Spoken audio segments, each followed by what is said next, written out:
Are you spiritual or do you actually have ADHD? There is a growing debate about the overlap between spiritual experiences and ADHD, particularly in children. Welcome to the What's Eating You podcast. I'm your host, Stephanie, and I'm a psychologist, published author, and public speaker here to educate and validate. Enjoy the show. Today's episode on the What's Eating You podcast is going to uncover different manifestations of heightened sensitivity, creativity, and spiritual awareness, as well as the overlap with ADHD. Welcome back. If you're new to the podcast, I am so excited that you've chosen to be here today. My name is Stephanie, and I'm a clinical psychologist here to bring you all the information on mental health topics. Just a quick disclaimer, this is not a substitute for therapy or medical advice. And whilst we are talking about spirituality here, I'm here to share the experience of a listener. So always listen with caution and make sure you seek appropriate support. Today's episode came from a listener and it was incredibly interesting. So this lady emailed me and basically said, I love your content. And it was one of the reasons I started the assessment process for ADHD. I wanted to ask a question. I'm from a spiritual mum who believes that all spiritual kids are more often than not misdiagnosed with ADHD and that I should avoid medication and treatment because she reckons I don't have it. Bear in mind, I haven't lived in the UK near them since 2016. I've been in Perth for 8 years and I'm a very different person. Also, the symptoms for ADHD appear on the regular for me and affect my work life. So I know there is something there. I'm just waiting on my report tomorrow. Since this message, she did reply, she did get her report and she was diagnosed with ADHD. Do you have any thoughts on this? My mum's words, unfortunately, always burrow their way into my head. Thank you so much. And basically, I wrote back just to get a bit more context and information on this woman's message. And she just said, thanks for coming back to me. I'm more than happy for you to share. By the way, I always get consent. If you send me a message, it'll always be anonymous, but I'll always make sure you're comfortable with me posting it. She said, my report did say ADHD, more attention deficit. So basically, there's 3 types of attention deficit hyperactivity disorder. We've got the inattentive presentation, the hyperactive impulsive presentation, and then the combined, which is the both. And she said, I feel happy that you've addressed this and can't wait to hear the podcast. So basically, I asked how her mum responded to this diagnosis, and she said that she hasn't had the discussion, that she's going to keep it on the down low, which is so common. There are so many people I've spoken with who I've met that don't want to tell their mum they have ADHD, don't want to have that communication with their parents because either their parents don't believe in it, their parents will take the blame and say, oh, of course, I'm a bad parent. And they just don't have that emotional maturity or understanding to support you on your diagnostic journey. So if you do have a diagnosis and your parents don't know, I just want to let you know that it's okay because not all parents are going to connect. Not all parents are going to understand and give you what you need. And usually that's how you got in this position in the first place, right? We know that childhood trauma, or we know that being invalidated as a child or not getting those core needs met can lead to the development of mental health issues. And we know that ADHD usually isn't on its own. It has friends with anxiety, with eating disorders. 80% of people with ADHD have something else. So anyways, I went down this wild rabbit hole looking at spirituality and understanding this overlap. So I'm going to speak a little bit about ADHD in kids and spirituality, but I just want to say that working with children is not my forte. I have done units in child development. I am aware of it, but I don't have a lot of experience with children. So I've done a lot of research on this. I've checked the internet. So hopefully this gives you a really clear overview. What I'm going to cover is basically this listener's story from being spiritual to getting an ADHD diagnosis. I'm going to talk about sensitivity and intuition in children with ADHD because people say they're so switched on, they're so intuitive, they're such an emotional child. And then I'm going to talk about something called indigo children and giftedness. So let's get into it. Something I did ask this listener was just to elaborate on what she meant by her mum is spiritual, because we hear the word spiritual, but what does it actually mean? I know for me, when I think of the word spiritual, I think of someone who wears flary pants and yoga and does breath work and doesn't wear makeup. I'm just coming up with my own biases here, my own sort of vibes. I get like a hippie sort of vibe, and I have nothing against this. I love it. I feel spiritual when I wear my hippie clothes. And I think about someone who, yeah, like goes against the grain, really into natural, organic, into a belief system, more deeply connected with thoughts, feelings, kindness. It's really interesting. So, what comes up for you when you think of the word spiritual? I wouldn't consider myself as spiritual, but every time I go into a not a diamond shop, a crystal shop, and I bought a crystal and I was wearing it and it was about calmness and clarity, and that made me feel a bit spiritual. But gosh, I don't know about crystals. I've got a friend who's quite spiritual and she's always messaging me about the moon and what's happening and why we feel the way we feel. And she's very into crystals, very into manifestation, which I'd say I am into manifestation. Go listen to the episode on manifestation if you haven't, because that's a really good one. So basically, what this listener said was spiritual, as in we believe in angels, we believe in spirits, that we have people around us all the time, guardian angels, and all that stuff. My sister and I were brought up like that, although I'm not sure on my sister's views. I'm still 100% that way. The reason she was against medication is she's going through a yoga teacher training and there was a trip to India. And basically, the people on this training were very vocal about how you can cure awful diseases with natural remedies. And while I believe you can to an extent, I've been apart from my family and a lot's changed in 8 years. I've had a lot more difficulties with life and other things since I lived with them. My mum doesn't know about my struggles at work and how hard it is for me to stay focused on things. Part of me wonders if she did suspect anything when I was younger, because she used to call me a defiant child, which is really interesting because, yeah, usually ADHD, people think the child is being defiant or being difficult, but really they're just struggling to regulate their emotions and describe these big feelings, and they're also bored. And I was somewhat naughty, but never terrible. So I just want to hear your advice on this and let me know what you think. So basically, this is common than you think. When I've done a lot of ADHD assessments in my time, and one thing I've observed and noticed is there is a lot of people who are spiritual.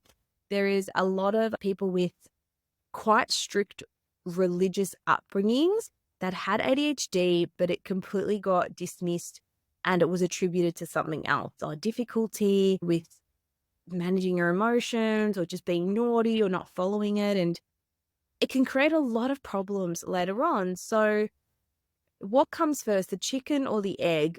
Either way, at this age and stage and time in society, you were born with ADHD, your brain doesn't develop in the typical way, but there are things as a child that affect your brain development.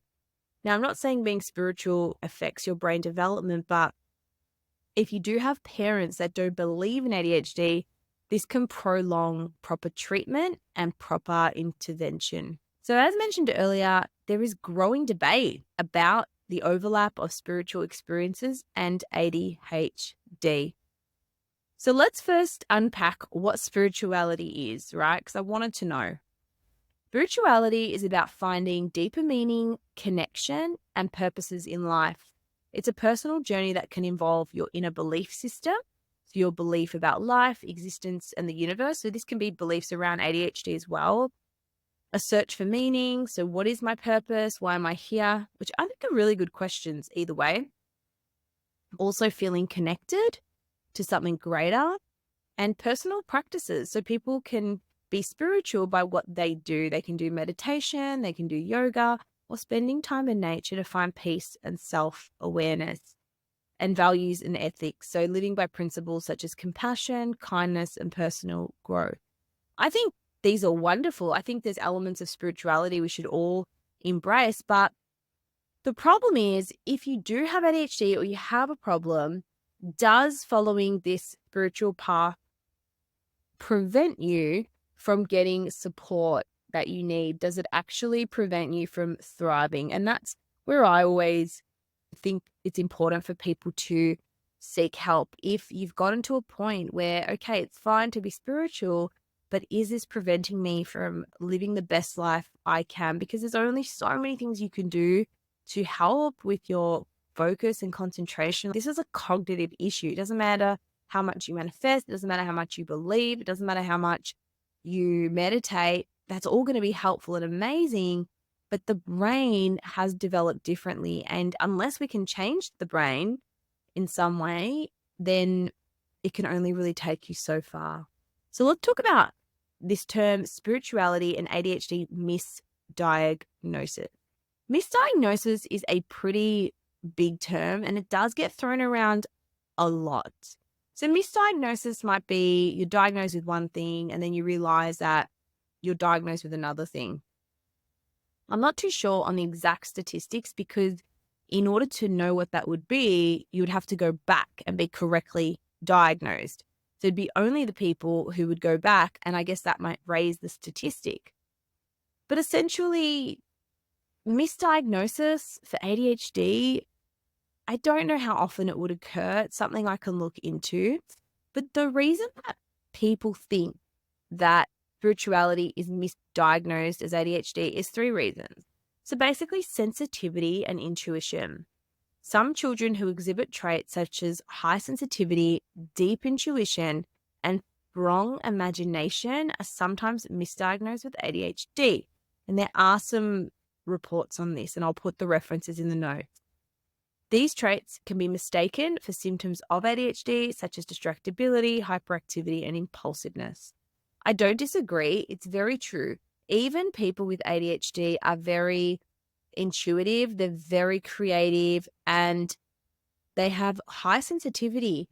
But it's not because they're spiritual, it's because they've had to grow up in an environment where they have had to be super aware. They're scared of getting told off, or they're being informed that they're naughty or there's something wrong with them. So they become hyper aware of people's mannerisms, of people's body language. Is mum going to be angry at me? They can read people better because they've had that exposure from a young age.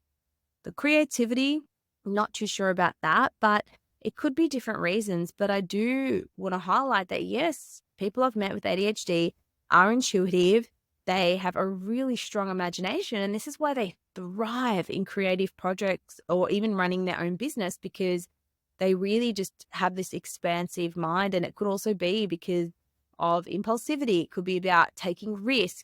There are so many strong points about it. The second reason is psychological and educational views.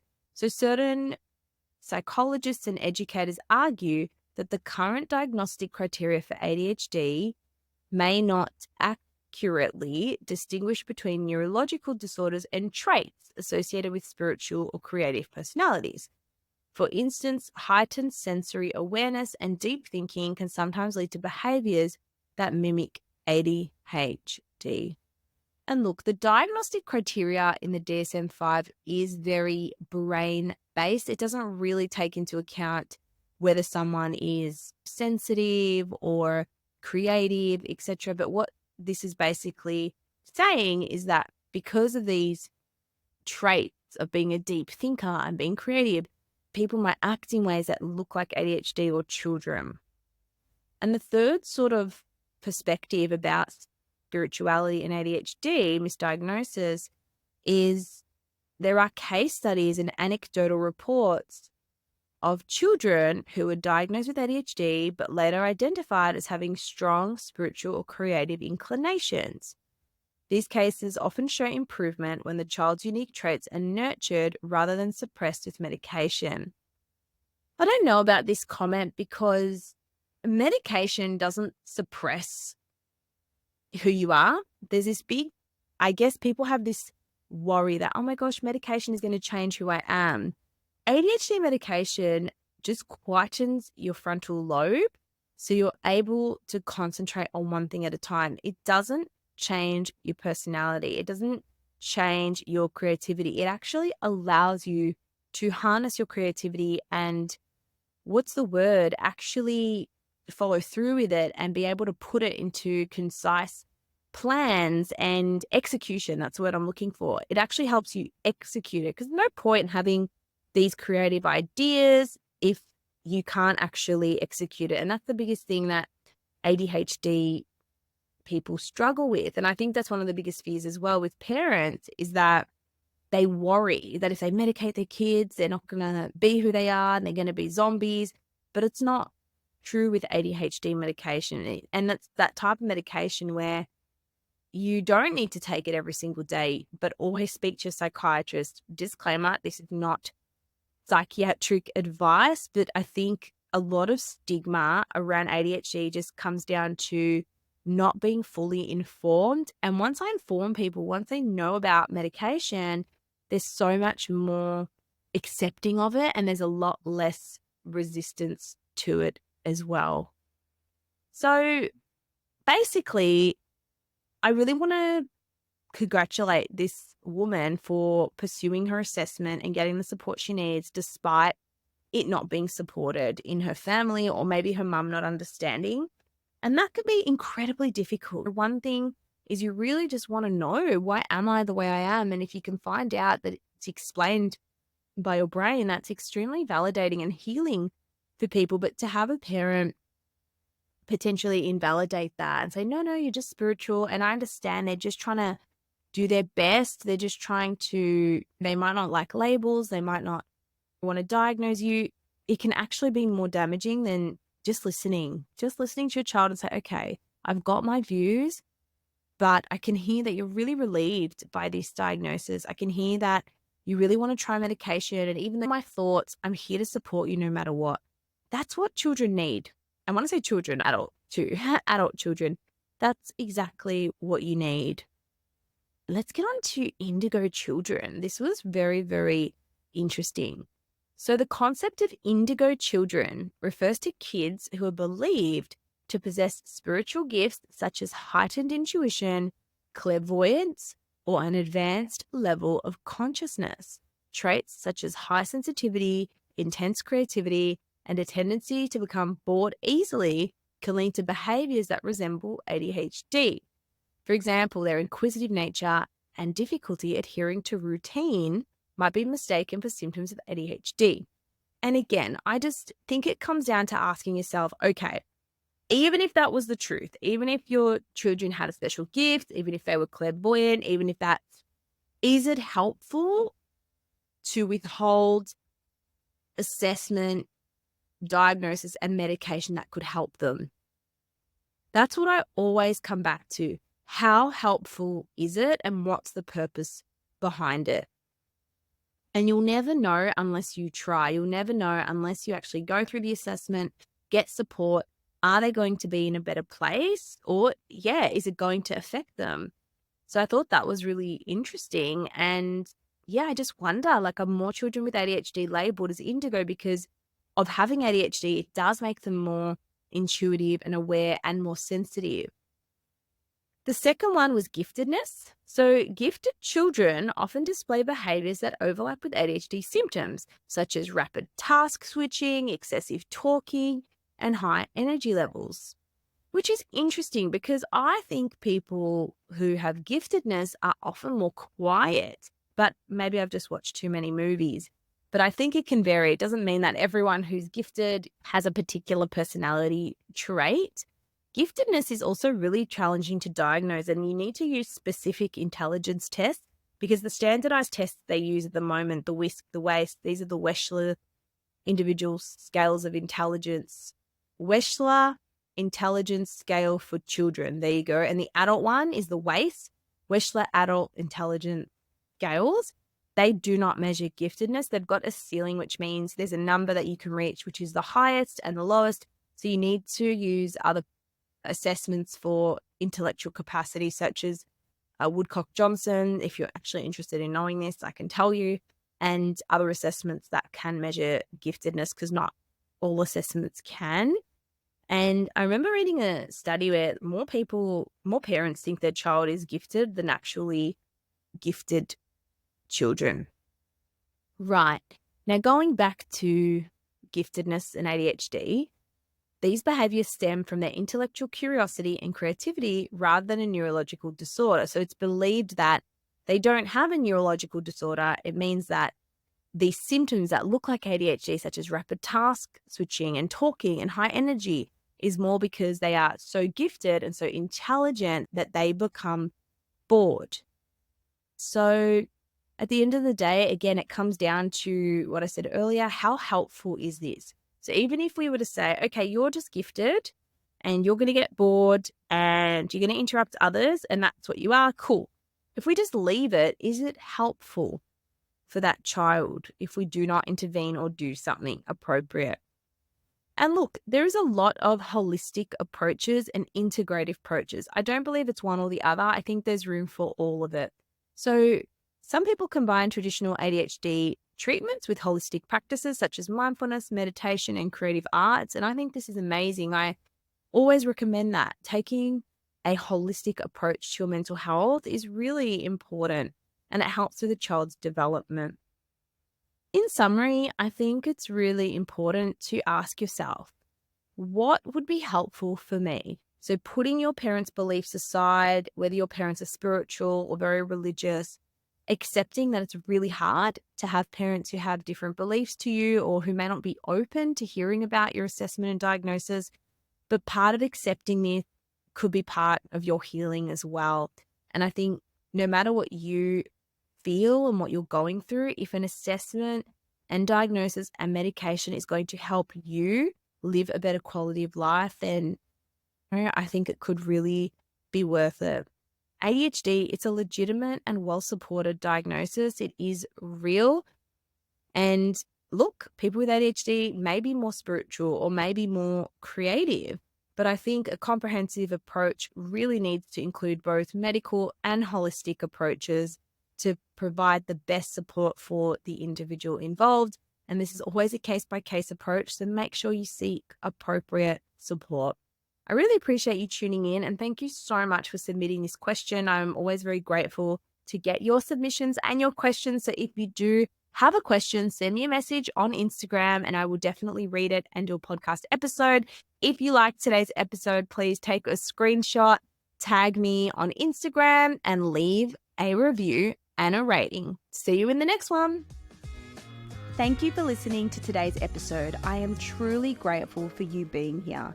If you got something out of today's show, please take a moment to leave a rating or review. To access more resources or support, check out the show notes below. See you next time.